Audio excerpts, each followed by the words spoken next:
Ya, jadi kita bahas tentang peninjauan kembali dalam perkara pidana. Ya, itu diatur di pasal 263 sampai dengan 269 KUHP. Ya.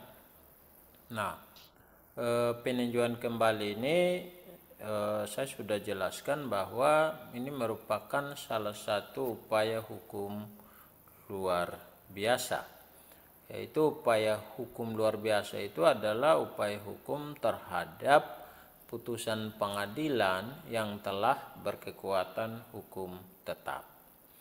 Nah, putusan pengadilan yang berkekuatan hukum tetap itu adalah putusan pengadilan negeri yang tidak dimohonkan banding, putusan pengadilan tinggi yang tidak dimohonkan kasasi, dan semua putusan kasasi oleh Mahkamah Agung. Itu 3 jenis putusan yang telah berkekuatan hukum tetap. Nah, peninjauan kembali terhadap putusan pemidanaan, peninjauan kembali terhadap putusan pemidanaan yang telah berkekuatan hukum tetap itu diajukan oleh terpidana, atau ahli warisnya. Diajukan oleh terpidana atau ahli warisnya kepada Mahkamah Agung Republik Indonesia melalui Ketua Pengadilan Negeri yang memutus perkara tersebut tanpa membatasi waktu pengajuan.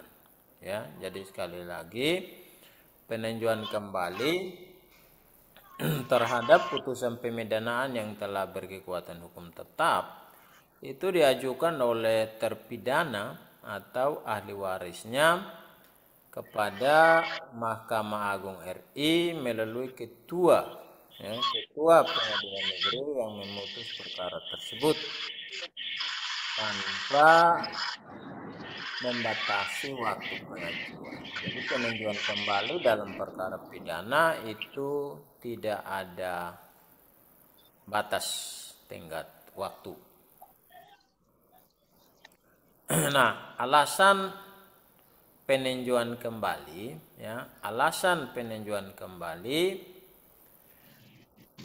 itu yang pertama, jadi alasan seorang terpidana dapat mengajukan permohonan peninjauan kembali dalam perkara pidana. Yang pertama, apabila terdapat keadaan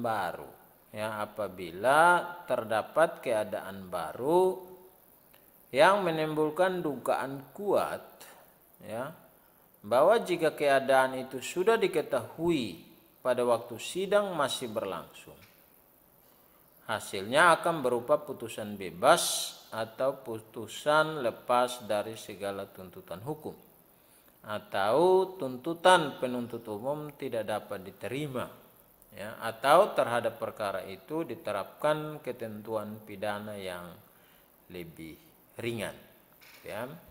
Jadi kalau ada satu keadaan baru, yang tidak ditemukan pada saat berlangsungnya perkara pidana itu dalam pemeriksaan di pengadilan negeri atau pengadilan tinggi, maka ini menjadi suatu keadaan baru untuk mengajukan PK.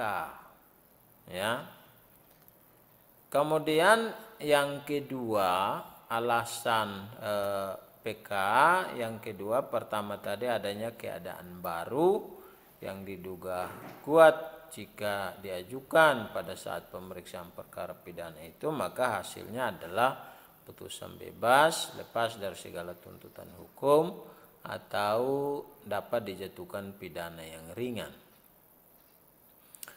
Alasan yang kedua dari permohonan peninjauan kembali, apabila dalam berbagai putusan, ya, apabila dalam pelbagai putusan terdapat pernyataan bahwa sesuatu telah terbukti, akan tetapi hal atau keadaan sebagai dasar dan alasan putusan dinyatakan telah terbukti itu ternyata telah bertentangan satu dengan yang lain. Itu ya. Jadi ini ada pertentangan antara satu dengan yang lain. Ya. Kemudian yang kedua, apabila putusan itu dengan jelas memperlihatkan suatu kehilafan hakim atau suatu kekeliruan yang nyata. Jadi mungkin di dalam putusan itu ada kehilafan yang bersifat nyata. Ya. Kemudian apabila dalam putusan itu suatu perbuatan yang didakwakan, apabila dalam putusan itu suatu perbuatan yang didakwakan telah dinyatakan terbukti, akan tetapi tidak diikuti oleh suatu pemidanaan. Ya, apabila dalam putusan itu suatu perbuatan yang didakwakan telah dinyatakan terbukti, akan tetapi tidak diikuti dengan suatu pemidanaan.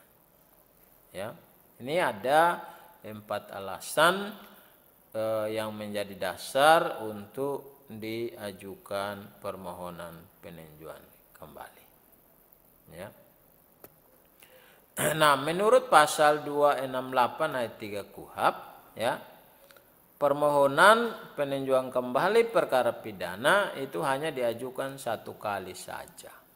Ya, tetapi pasal 268 ayat 3 KUHP ini, ya, dibatalkan oleh putusan Mahkamah Konstitusi RI, ya, nomor 34 garing pengujian undang-undang 11 Romawi 2013, dengan menetapkan peninjauan kembali perkara pidana diajukan berkali-kali sepanjang ada bukti baru.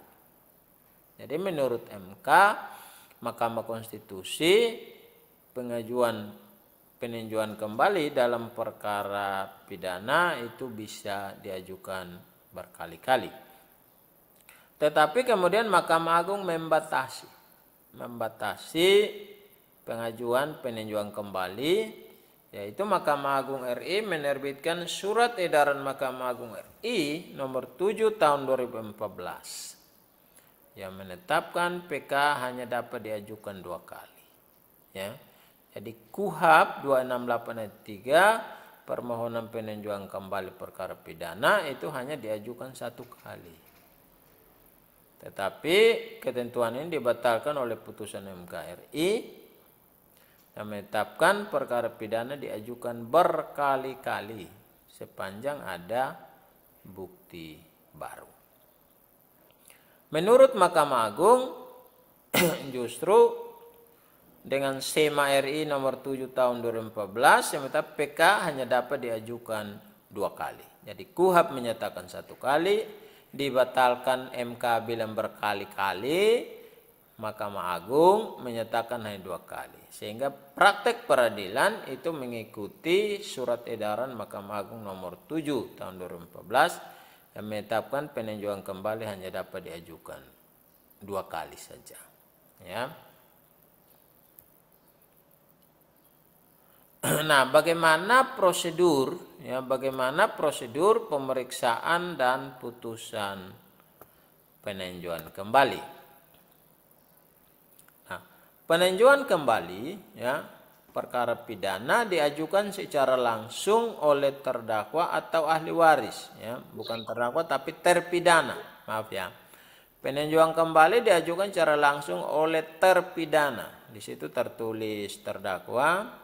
Itu keliru.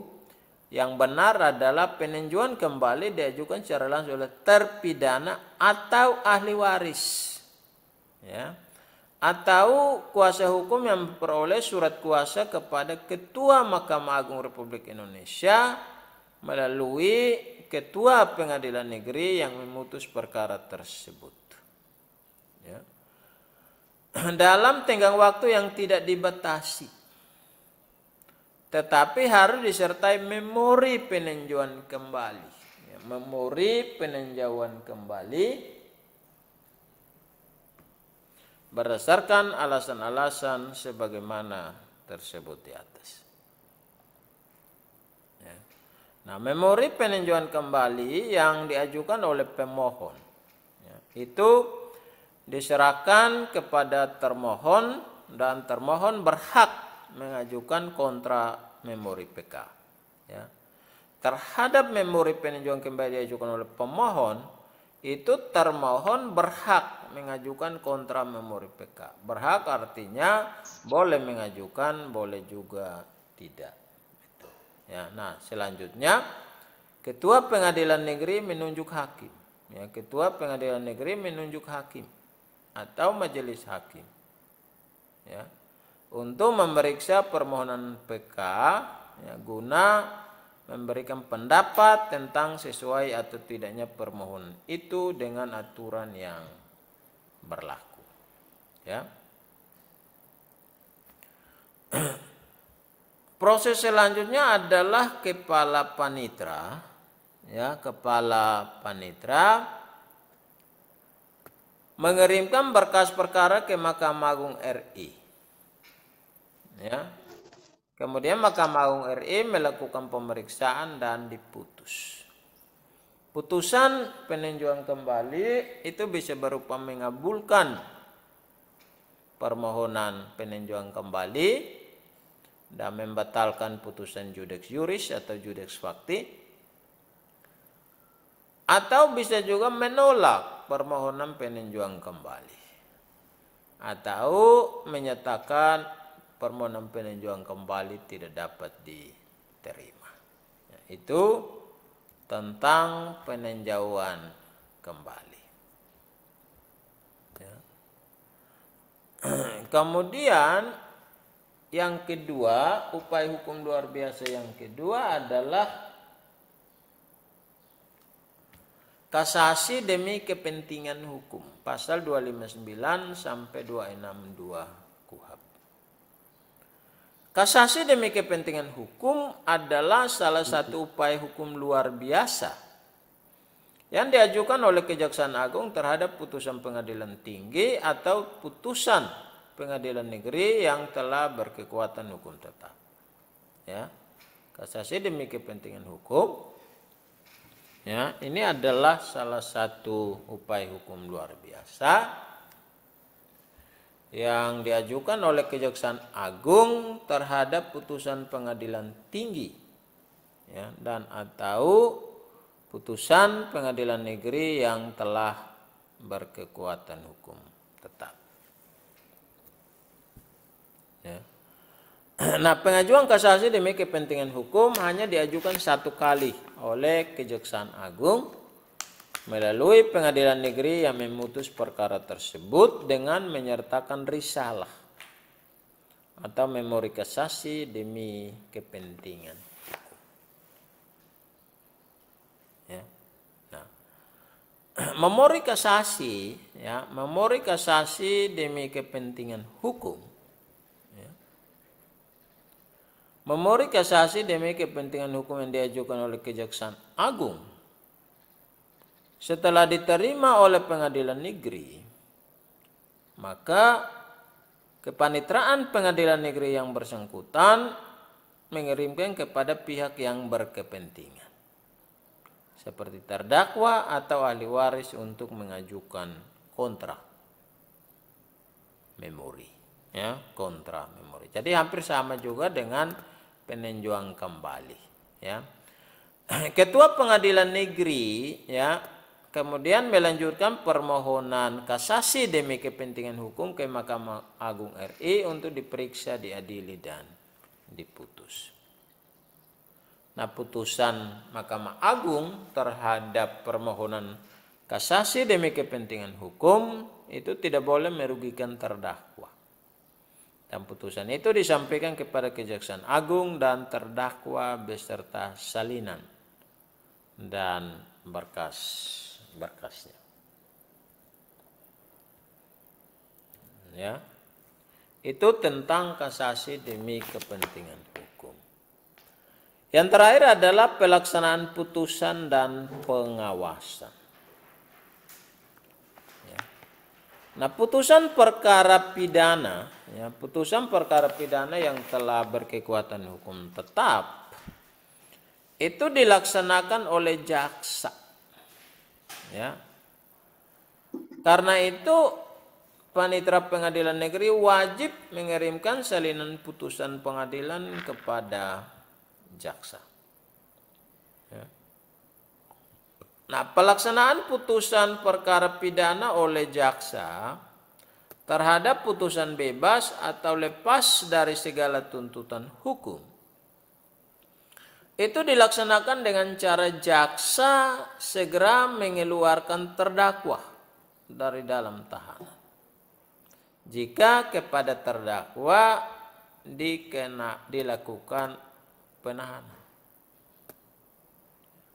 Nah, demikian pula pelaksanaan putusan pengadilan terhadap putusan pemidanaan yang berkekuatan hukum tetap juga dilaksanakan oleh jaksa, ya, sesuai dengan amar putusan pengadilan. Ya.